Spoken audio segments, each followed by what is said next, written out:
नमस्कार दोस्तों, मैं हूँ रोमा और आप देख रहे हैं न्यूज़ नशा। दोस्तों, आज हम चर्चा करेंगे हरियाणा विधानसभा चुनाव 2024 पर। आज 5 अक्टूबर है और आज हरियाणा में वोटिंग है। इस बार 2014 में जिस तरह से भारतीय जनता पार्टी ने भारी बहुमत से जीत दर्ज की थी, क्या इस बार भी इतिहास दोहराया जाएगा या फिर से कांग्रेस वापसी करेगी? राजनीतिक एक्सपर्ट का कहना है कि इस बार का चुनाव हरियाणा में नहीं बल्कि देश भर में बीजेपी की स्थिति का आईना दिखाने वाला है। राम रहीम की पेरोल से लेकर ईवीएम की चर्चाओं तक हर मुद्दा इस बार चुनाव में अहम बन सकता है। आज 5 अक्टूबर को मतदान हो रहे हैं और सभी की निगाहें इन चुनावी सीटों पर टिकी है। सबसे महत्वपूर्ण सीटें जैसे कैप्टन अभिमन्यु, भूपेंद्र सिंह हुड्डा और विनेश फोगाट की सीटों पर कड़ा मुकाबला देखने को मिल रहा है। तो ये आज इस शो में हम जानने की कोशिश करेंगे कि कौन सी पार्टी कितनी सीटें जीत सकती हैं। भाजपा अपना कौन सा दाव चलने वाली है? क्या कांग्रेस इस बार पूर्ण बहुमत के साथ सरकार बनाने में कामयाब होगी? इन सभी सवालों पर और अधिक चर्चा करने के लिए आज हमारे साथ जुड़ चुके हैं, हरियाणा से हैं Balwant Achyut sir, senior journalist हैं। सर नमस्कार, स्वागत है आपका। नमस्कार मैम। सर आज हरियाणा में इलेक्शन है और क्या लगता है कांग्रेस वापसी करेगी और इस समय बीजेपी की क्या स्थिति है, किस तरीके से मतदान हो रहा है? आपने पूरी नजर बनाए हुए हैं, हमारे दर्शकों को अपडेट करें। देखिए रोमा, भारतीय जनता पार्टी लगातार तीसरी बार सरकार बनाने के लिए प्रयासरत है। प्रधानमंत्री नरेंद्र मोदी, केंद्रीय गृह मंत्री अमित शाह साहब और भाजपा शासित राज्यों के तमाम मुख्यमंत्री नड्डा साहब, योगी आदित्यनाथ जी, सब ने मिलके इस बात का प्रयास किया है कि भाजपा को किसी भी तरीके से हरियाणा में फिर से सत्ता में लेके आना है। और दूसरी तरफ राहुल गांधी, प्रियंका गांधी खड़गे साहब और हुड्डा साहब, कुमारी शैलजा, इन सब की कोशिश है कि इस बार भाजपा से सत्ता छीन ली जाए। और 10 साल की एंटी इनकम्बेंसी भाजपा के रास्ते में अड़चने पैदा कर रही है। भारतीय जनता पार्टी की तुलना में कांग्रेस का पलड़ा इस बार रोमा भारी लगता है। और चुनाव अभी 3 बजे हैं। 3 बजे तक यमुनानगर और कैथल ऐसे जिले हैं हरियाणा के जहां मतदान करीब 50% तक पहुंच गया है। शाम को 6 बजे तक मतदान होना है और फिर भी अगर लाइनों में जो लोग लगे हुए होंगे तो चाहे 7 बजे चाहे 8 बजे, जो एक बार लाइन में लग गया उसको मतदान का अधिकार है और चुनाव आयोग उसको इस बात की परमिशन देगा। तो मुझे लगता है कि 75% तक मतदान का रिकॉर्ड पहुंच सकता है। और जितना भारी मतदान होगा उसका एक अंदाज ये लगाया जाता है कि ये सत्तारूढ़ दल के खिलाफ जाता है। तो यमुनानगर में जो भाजपा के प्रभाव वाला इलाका है, जहां से 2 बार घनश्याम दास अरोड़ा लगातार विधायक चुने गए हैं, मैं समझता हूं कि जिस इलाके में जितना ज्यादा मतदान होगा और भाजपा के उम्मीदवारों की चिंता उतनी ही बढ़ जाएगी। अभी तक चुनाव आमतौर पर शांतिपूर्ण है, लेकिन नारनौंद हलके में किसी मतदान केंद्र पर दोनों उम्मीदवारों के, कांग्रेस और भाजपा उम्मीदवारों के समर्थकों में झड़प हुई है। एक गाड़ी पकड़ी गई है जिसमें शराब की बोतलें थी। छोटा मोटा अगर थोड़ी बहुत हिंसा को छोड़ दें तो आमतौर पर चुनाव शांतिपूर्ण तरीके से चल रहा है। और संवेदनशील जो के बूथ है उन पर रोमा पुलिस का अतिरिक्त बंदोबस्त है ताकि मतदान शांतिपूर्ण निष्पक्ष तरीके से संपन्न हो सके। सर कुछ सीटें हैं कैप्टन अभिमन्यु, भूपेंद्र सिंह हुड्डा, विनेश फोगाट, इन सीटों का आज का कैसा चल रहा है सिस्टम? कितने परसेंट मतदान हो चुका है और कैसी हवा है इन सीटों को लेकर आज? देखिए, मैं तो आपको ये कह सकता हूँ कि भूपेंद्र सिंह हुड्डा की गढ़ी किलोई सांपला जो विधानसभा क्षेत्र है, उनका उस क्षेत्र में कोई मुकाबला नहीं है। देखिए, हर उम्मीदवार चुनाव जीतने के लिए मैदान में उतरता है, लेकिन भूपेंद्र सिंह हुड्डा साहब का कद इतना बड़ा है कि उनको अपने इलाके में कोई मुकाबले में उनके कोई उम्मीदवार नहीं है। और मैं सोचता हूँ कि जब उम्मीदवार निश्चिंत होता है कि मैं दूसरे इलाकों में जाके अपने पार्टी के उम्मीदवारों की मदद करूं, तो हुड्डा साहब ने वहां पर्चा दाखिल करने के बाद दोबारा किलोई में प्रचार नहीं किया। और पहली बार जब वो चीफ मिनिस्टर बने थे तब भी रोमा, मैं आपको बताऊं, ये 20 साल पुरानी बात है, उन्होंने कहा था मैं नॉमिनेशन पेपर दाखिल करने के बाद अपने इलाके में नहीं जाऊंगा, और भारी बहुमत से वो जीते थे। हरियाणा की जो आप हॉट सीटों की बात करें, एक तो आपने बताई है कि कैप्टन अभिमन्यु साहब नारनौंद हल्के से चुनाव लड़ रहे हैं। आप देखिए, वहां 1972 से कांग्रेस कभी नहीं जीती है। हमेशा कांग्रेस विरोधी उम्मीदवार चुनाव जीतते रहे। कैप्टन साहब एक बार चुनाव जीते थे, फाइनेंस मिनिस्टर बने, उनके पास 7-8 महकमे थे, भारी भरकम मंत्रालयों के मंत्री थे वो, और वैसे भी भाजपा में उनका कद बड़ा है। लेकिन इस बार उनका मुकाबला जस्सी पेटवाड़ से, जो कांग्रेस के उम्मीदवार हैं। पेटवाड़ एक बड़ा गांव है जिसमें 12-13 हजार वोट हैं। भाजपा एंटी इनकम्बेंसी अगर जो दिखाई देती है, ऐसे में कैप्टन साहब का कड़ा मुकाबला है कांग्रेस के जस्सी पेटवाड़ से। दूसरा जो हॉट सीट है उसमें अंबाला छावनी है, जहां हमारे गृह मंत्री रहे अनिल विज साहब मुकाबले में हैं भाजपा की टिकट पर। 6 बार वो विधायक रहे हैं। इस बार उन्होंने कहा मैं अगर भाजपा सत्ता में आती है तो मुख्यमंत्री पद का दावेदार रहूंगा। उनका मुकाबला पूर्व मंत्री निर्मल सिंह की बेटी चित्रा सरवारा से है, जो आजाद उम्मीदवार के तौर पर चुनाव लड़ रही हैं। कांग्रेस की टिकट की दावेदार थी, लेकिन कुमारी शैलजा ने अपने समर्थक को परविंदर परी को टिकट दिला दिया। तो पिछली बार भी वही नंबर 2 थी और अनिल विज साहब से वो करीब 5-6 हजार वोटों के अंतर से हार गई थी। इस बार वो कांग्रेस की टिकट की दावेदार थी, लेकिन टिकट कटी तो फिर आजाद उम्मीदवार के तौर पर मैदान में है, और वहां लड़ाई में अनिल विज साहब और चित्रा सरवारा के बीच में ही है। क्या परिणाम होगा ये तो 8 को पता चलेगा। दावे दोनों ही तरफ से जीत के किए जा रहे हैं।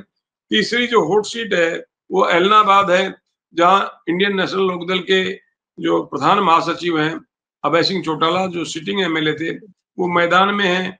उनके मुकाबले में भरत सिंह बेनीवाल पूर्व विधायक जो हैं वो चुनाव लड़ रहे हैं कांग्रेस के टिकट पर। कांटे का मुकाबला है। पलड़ा अभय सिंह चौटाला का भारी बताया जा रहा है, क्योंकि पवन बेनीवाल जो वहां से भाजपा के उम्मीदवार थे वो इनकी अभय चौटाला का समर्थन कर रहे हैं, और कोशिश उनकी ये है कि अभय चौटाला फिर से विधानसभा में पहुंच जाएं। लेकिन मुकाबला कांटे का है, और भरत बेनीवाल भी एक बार विधायक रह चुके हैं। तो ऐसी सूरत में क्या होगा, भाजपा का उम्मीदवार वहां लड़ाई में नहीं है। सिरसा एक ऐसा जिला है रोमा जहां 5 सीटें हैं, और मैं दावे के साथ आपसे कह सकता हूं कि 5 में से भारतीय जनता पार्टी एक भी सीट नहीं जीत पाएगी। भाजपा का वहां 10 साल सत्ता में रहने के बावजूद कोई असर नहीं है, और उसकी एक बड़ी वजह आप ये भी मान सकती हैं, भाजपा इस हालात को समझती है। ऐसे में सिरसा से भाजपा ने जांगड़ा को टिकट दिया था, और बाद में गोपाल कांडा के समर्थन में उसका नामांकन वापस करवा दिया गया। वहां लड़ाई कांग्रेस में और गोपाल कांडा के बीच में है। इस बार, पिछली बार गोपाल कांडा कुछ वोटों से मार्जिन से जीते थे। इस बार मुझे लगता है गोकुल सेतिया उस सीट को जीत लेंगे। एक जो हॉट सीट है और वहां लड़ाई जो है सावित्री जिंदल और कांग्रेस में है, मुझे लगता है कि सावित्री जिंदल उस हॉट सीट से चुनाव जीत सकती हैं। रानिया एक ऐसी कॉन्स्टिट्यूंसी है जहां रणजीत सिंह आजाद उम्मीदवार के तौर पर जीते थे रोमा। भाजपा ने उनको हिसार से लोकसभा का टिकट दिया, वो चुनाव हार गए। भाजपा ने विधानसभा का टिकट नहीं दिया तो वो आजाद उम्मीदवार के तौर पर फिर मैदान में उतरे हैं। वहां उनका मुकाबला अपने ही पोते आईएनएलडी के प्रधान महासचिव अभय सिंह चौटाला के जो बेटे हैं अर्जुन चौटाला, वो उनको टक्कर दे रहे हैं। रानिया एक ऐसी कॉन्स्टिट्यूंसी है जहां में 2 समुदायों के वोट सबसे ज्यादा हैं। जाट समुदाय जिसमें रंजीत चौटाला और उनके पोते अर्जुन चौटाला लड़ रहे हैं। दूसरी तरफ जो कंबोज हैं उसमें सर्वमित्र कंबोज हैं, जो पत्रकार थे थोड़े दिन पहले तक, उनको कांग्रेस ने टिकट दिया है, और भाजपा ने ही कंबोज को मैदान में उतारा है, ताकि अगर कंबोज के वोट बढ़ जाएंगे तो जाट उम्मीदवार चुनाव जीत जाएगा। अर्जुन चौटाला जीते चाहे रंजीत चौटाला जीते, लड़ाई इन दोनों के बीच में ही है। और कुछ और हॉट सीटों की बात करें तो उचाना कला एक और हॉट सीट है, जहां से डिप्टी चीफ मिनिस्टर रहे दुष्यंत चौटाला जी मैदान में है, और दूसरी तरफ कांग्रेस ने वहां से ब्रजेंद्र सिंह जो आईएएस की नौकरी छोड़ के आए थे, चौधरी वीरेंद्र सिंह के बेटे हैं, एक बार हिसार से एमपी रह चुके हैं, अब वो विधानसभा का चुनाव लड़ रहे हैं। और मुझे लगता है कि ब्रजेंद्र सिंह की स्थिति, चूंकि जेजेपी 4.5 साल सत्ता में रही है और फिर सत्ता से उनको अलग कर दिया गया, और इस समय जेजेपी की स्थिति कोई बहुत बेहतर नहीं मानी जा सकती रोमा। किसानों में नाराजगी है, पहलवानों में नाराजगी है, जवानों में नाराजगी है, और दुष्यंत चौटाला के खिलाफ एंटी इनकम्बेंसी अभी भी काम कर रही है। इस चुनाव में जजपा को बहुत कामयाबी मिलने के आसार कम हैं। भारतीय जनता पार्टी की एक मैं आपको, और आपका अगला सवाल है उससे पहले बताऊं, भाजपा ने 2014 में 47 सीटें जीतकर सत्ता हासिल की थी, और सत्ता में आने के लिए 46 सीटों की जरूरत होती है। अगली बार जब भाजपा मैदान में गई तो उसकी सीटें घट के 40 रह गई, और दुष्यंत चौटाला साहब की मदद से सरकार चलाई। लोकसभा चुनाव हुए तो 10 में से सीटें 5 रह गई।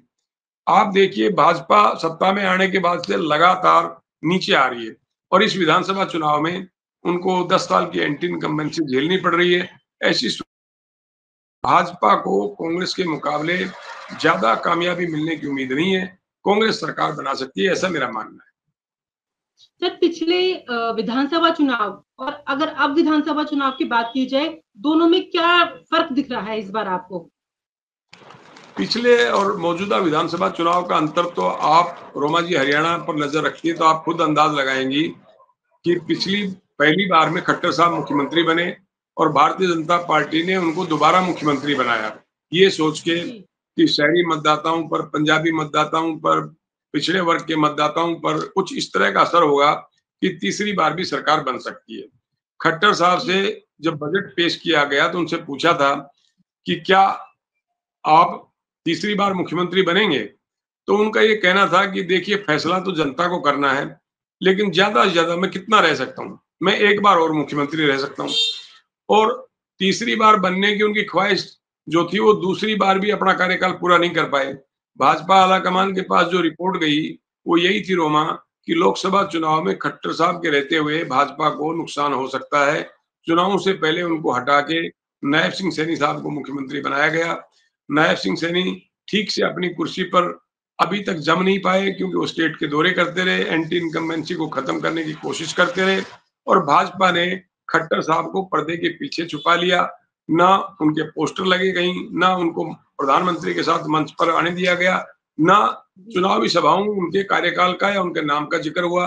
तो आप अंदाज लगा सकते हैं जो Bharatiya Janata party high command ये मान के चल रहा है खट्टर साहब के रहते हुए एंटी इनकम्बेंसी ज्यादा बढ़ गई है, तो मतदाता तो पार्टी से ज्यादा जानते हैं और वो वोट डालेंगे ना रोमा, तो वो इसलिए नहीं डालेंगे किसको जिताना है, वो इसलिए वोट डालेंगे कि उनके टारगेट पर कौन है। तो इस समय सत्तारूढ़ दल भाजपा है और भाजपा ही उनके निशाने पर है। जी जी जी। सर पीएम मोदी ने जहां जहां रैली निकाली थी, सोनीपत, हिसार, पलवल, ये पूरी जाट बेल्ट है, तो इसका असर आज देखने को मिल रहा है। चारों तरफ से अभी खबरें आपके पास आ रही होंगी, कुछ फर्क दिख रहा है आज इन सीटों पर? देखिए प्रधानमंत्री जी जरूर चाहेंगे कि भाजपा की तीसरी बार सरकार बने, इसीलिए नायब सिंह सैनी साहब को मुख्यमंत्री की कुर्सी दी गई थी कि बैकवर्ड क्लास के वोट और स्वर्ण क्लास के वोट अगर भाजपा के साथ आ जाते हैं तो सरकार बन जाएगी। लेकिन मैं ऐसा मानता हूं कि जाट समुदाय भाजपा के पक्ष में नहीं है। मुसलमान समुदाय जो है वो 4-5 सीटों पर प्रभाव डालता है, 3-4 एमएलए उनके बनते हैं, वो भाजपा के साथ नहीं है। किसान सिख समुदाय जो है वो पूरी तरह भाजपा के साथ नहीं है और दलित समुदाय तो भाजपा के साथ है नहीं। आपने देखा होगा कि कुमारी शैलजा ने जब चुनाव प्रचार से थोड़ी दूरी बना ली थी, किसी ने जाति सूचक शब्दों का इस्तेमाल किया था, शैलजा मैडम नाराज हुई, प्रचार से हट गई। तो भारतीय जनता पार्टी ने इसको एक मुद्दा बनाया कि कांग्रेस दलितों की विरोधी पार्टी है। अशोक तंवर साहब जो पार्टी के पहले अध्यक्ष होते थे उनको तंग करके पार्टी छोड़ने में मजबूर किया और अब कुमारी शैलजा के साथ ज्यादती की जा रही है। लेकिन कांग्रेस ने भाजपा के इस हथियार को उस समय भोथरा कर दिया जब चुनाव प्रचार के आखिरी दिन राहुल गांधी के मंच पर अशोक तंवर नजर आए और अशोक तंवर ने कहा भाजपा में मेरा दम घुट रहा था इसलिए मैं कांग्रेस में लौट आया हूँ। यानी कि भाजपा चुनाव प्रचार बंद होने के बाद से आज तक ये नहीं बता पाई कि अशोक तंवर ने इतनी जल्दी भाजपा क्यों छोड़ी, जिसको चंद दिन पहले पार्टी में शामिल किया। सिरसा से टिकट दी कुमारी शैलजा के खिलाफ, वो करीब 2.5 लाख से ज्यादा वोटों से हारे और अब वो वापस कांग्रेस में आ गए हैं भाजपा छोड़ के। तो उनका कार्यकाल भाजपा का बहुत थोड़ा सा रहा है, लेकिन उनको लगा कि मेरी कांग्रेस में वापसी ही मेरे राजनीति को, भविष्य की राजनीति को तय करेगी।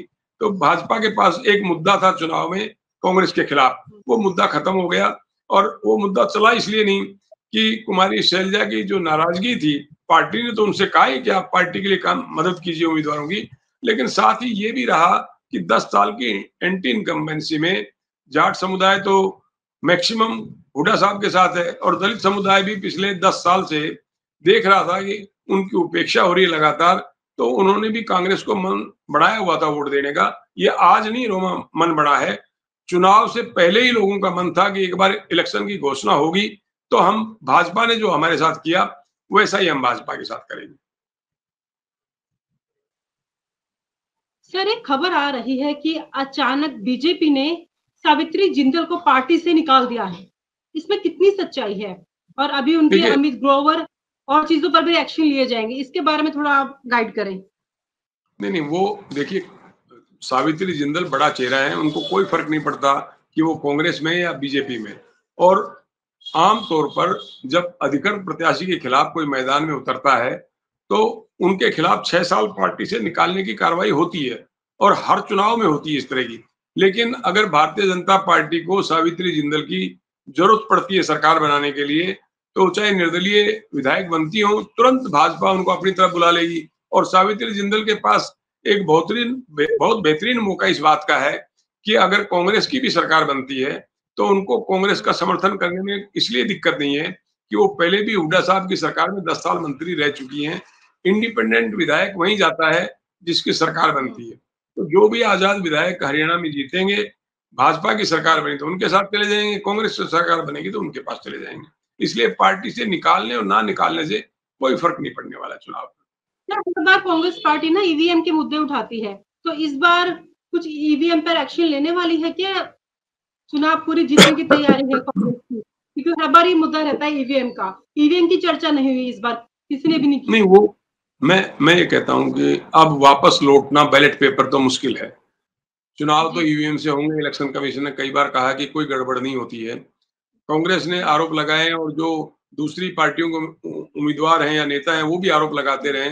लेकिन इस बार जब कांग्रेस चुनाव जीत जाएगी, तो मुझे नहीं लगता कि कांग्रेस की तरफ से इस तरह के कोई आरोप लगाए जाएँगे।